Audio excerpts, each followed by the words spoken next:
Hello students, स्वागत है आपका हमारे नए वीडियो में। हम पढ़ रहे थे 11वीं कक्षा के जीव विज्ञान का 7वां अध्याय, जो कि है प्राणियों में संरचनात्मक संगठन। हमने इसका 3 लेक्चर्स कंप्लीट कर लिया है। आज है हमारा इसका 4th पार्ट यानी कि भाग 4। तो चलिए आज की क्लास को शुरू करते हैं।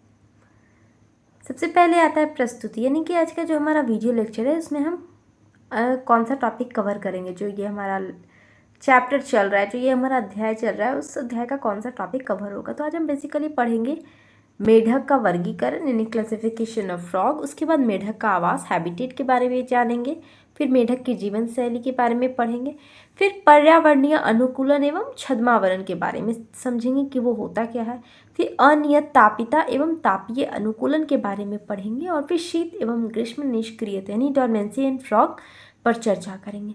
ठीक है, तो एनसीईआरटी में जिस प्रकार से टॉपिक्स दिए गए हैं, बिल्कुल उसी सीक्वेंस में यहाँ पर सारे वीडियोस में कवर किए जा रहे हैं। तो चलिए एक एक करके सारे टॉपिक्स को समझते हैं, पढ़ते हैं। सबसे पहला आता है मेढक का वर्गीकरण यानी कि क्लासिफिकेशन ऑफ फ्रॉग।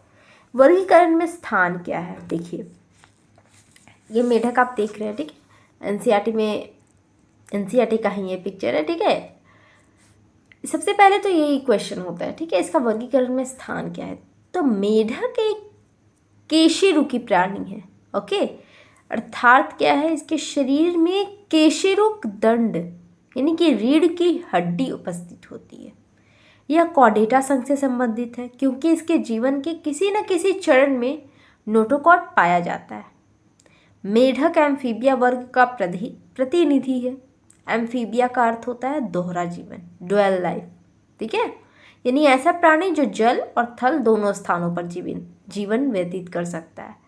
मेढक अपने जीवन के प्रारंभिक चरण में जल में रहता है और बाद में भूमि पर भी सक्रिय हो जाता है, और इस कारण इसे दोहरे जीवन वाला प्राणी कहा जाता है, यानी कि एम्फीबियन जिसे बोलते हैं। इसकी जो शारीरिक संरचना है अन्य निम्न श्रेणी के जीवों की अपेक्षा अधिक विकसित होती है, और इसीलिए यह उन्नत विकासीय संरचना का उदाहरण प्रस्तुत करता है।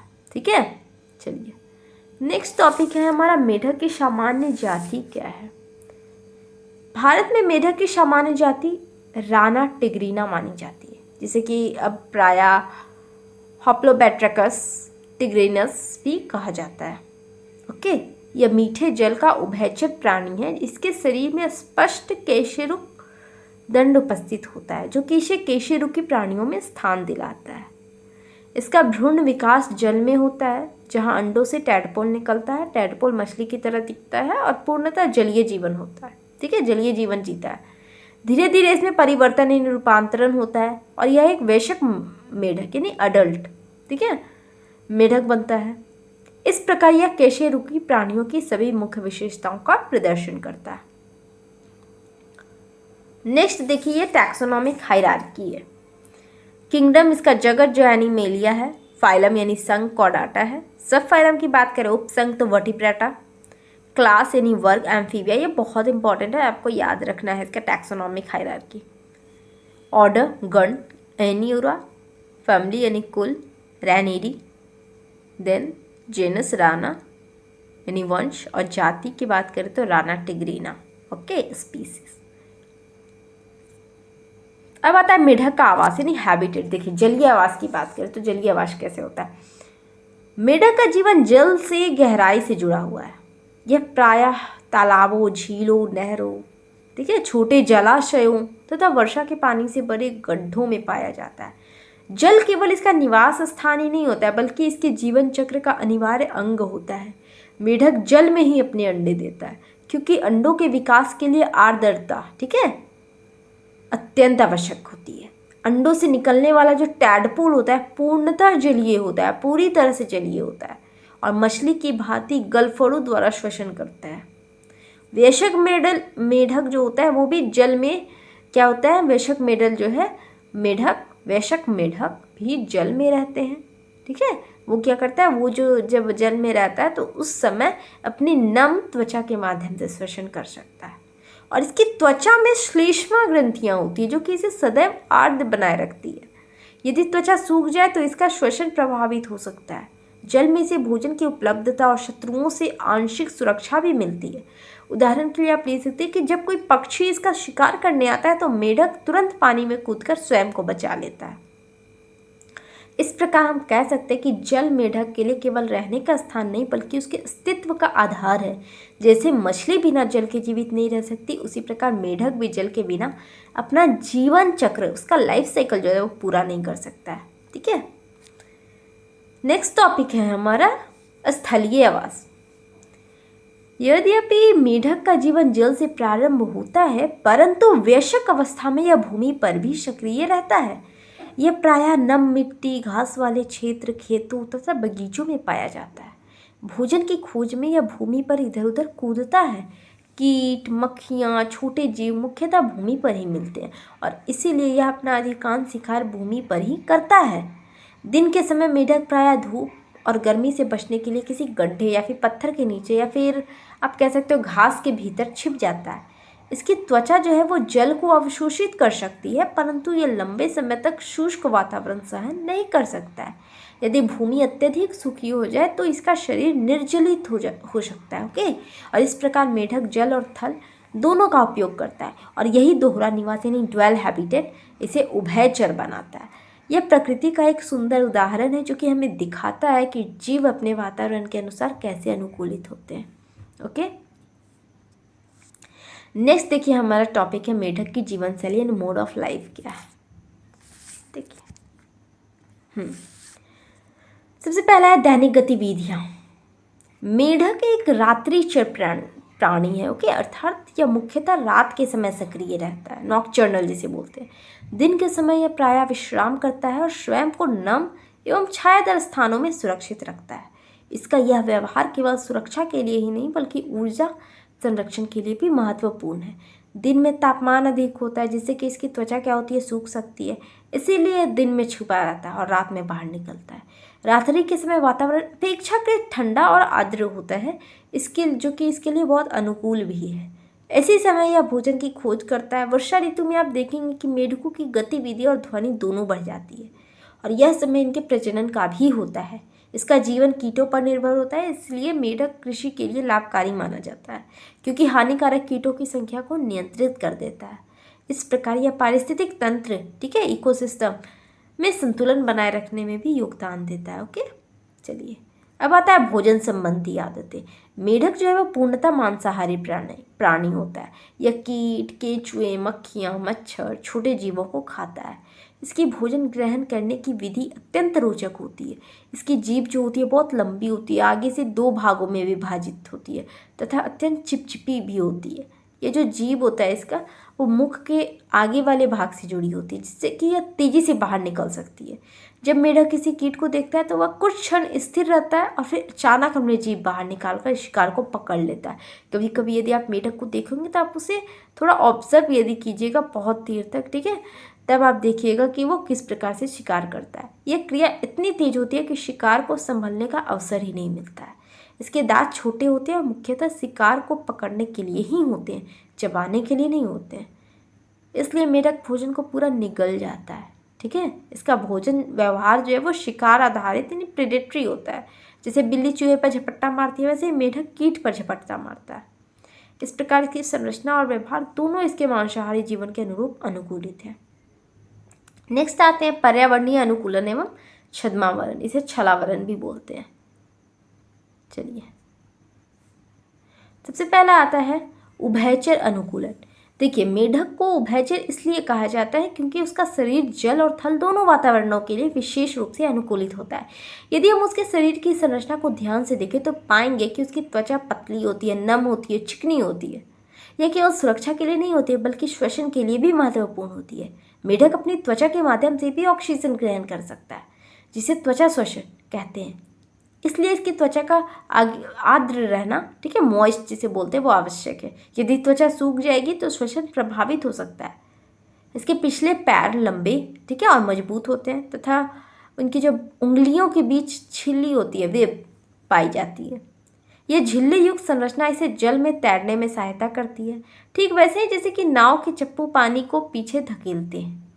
भूमि पर यही लंबे पैर इसे लंबी छलांग लगाने में सक्षम बनाते हैं।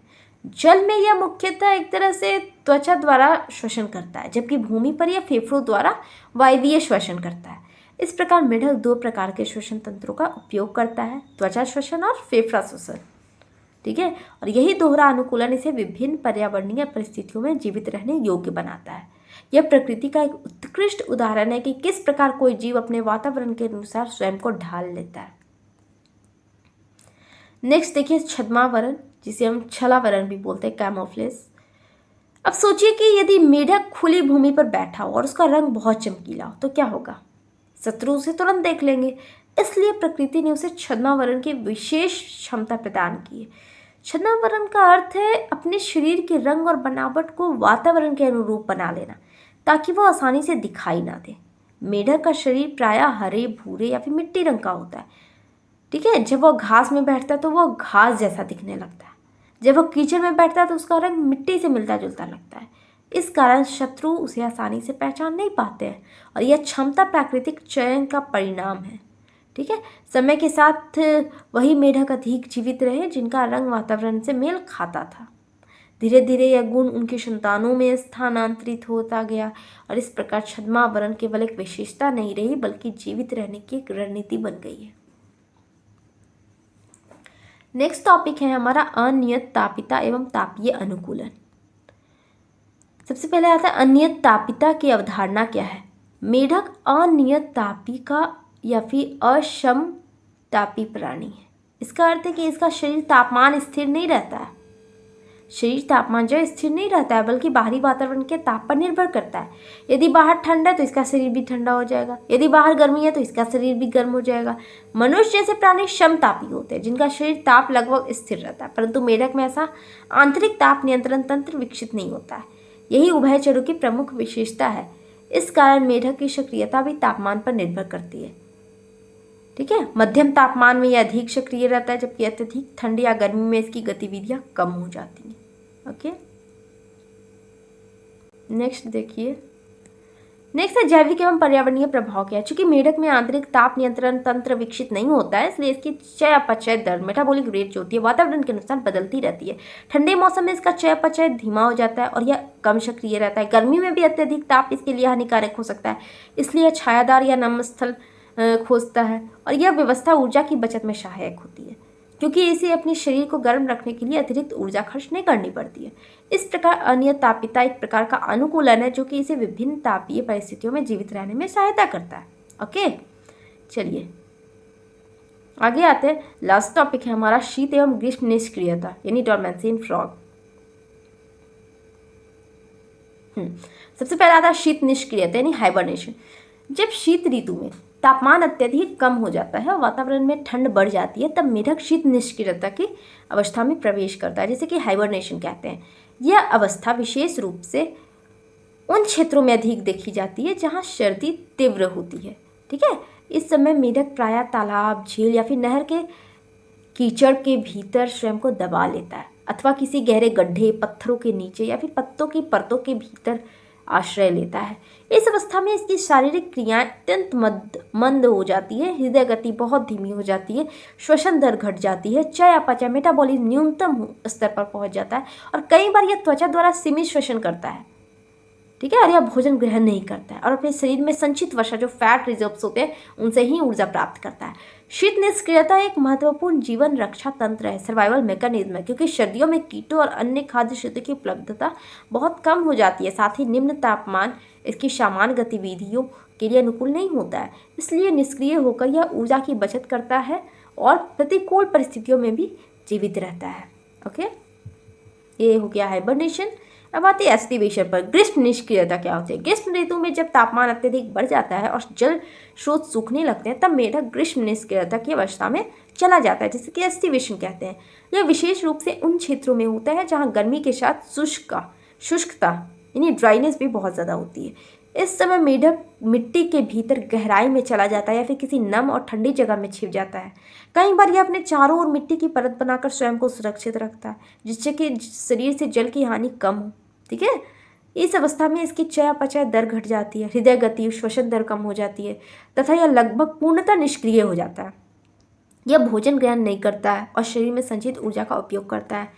ग्रीष्म निष्क्रियता का मुख्य उद्देश्य होता है जल संरक्षण और अत्यधिक ताप से सुरक्षा। यदि मेढक ऐसी स्थिति में सक्रिय रहे तो उसके शरीर से अत्यधिक जल हानि हो सकती है, ठीक है, जो कि उसके जीवन के लिए घातक हो सकती है। इसलिए स्वयं को प्रकृति के अनुसार ढाल लेता है और इस प्रकार शीत निष्क्रियता, ग्रीष्म निष्क्रियता दोनों ही मेढक के पर्यावरणीय अनुकूलन के उत्कृष्ट उदाहरण है। ये प्रक्रियाएं दर्शाती हैं कि मेढक जैसे अनियत तापी, ठीक है, कोल्ड ब्लडेड प्राणी जो होते हैं वो अपने वातावरण के अनुसार अपनी जैविक क्रियाओं को नियंत्रित कर जीवन की निरंतरता बनाए रखते हैं। ओके, अब आता है संक्षेपण, यानी कि आज की क्लास में हमने क्या क्या पढ़ा। आज हमने देखा मेढक का वर्गीकरण यानी कि क्लासिफिकेशन ऑफ फ्रॉग। उसके बाद हमने मेढक का आवास समझा, ठीक है, उसका हैबिटेट क्या होता है। फिर मेढक की जीवन शैली पर चर्चा की, मोड ऑफ लाइफ। फिर पर्यावरणीय अनुकूलन एवं छद्मावरण कैमोफ्लेज के बारे में जाना। फिर अनियत तापिता एवं तापीय अनुकूलन के बारे में समझा। फिर शीत एवं ग्रीष्म निष्क्रियता यानी डॉर्मेंसी इन फ्रॉग के बारे में पढ़ा, ठीक है, वो हमने समझा। ठीक है, तो फिर मिलते हैं हम लोग अगले वीडियो में। आज के लिए इतना ही, धन्यवाद।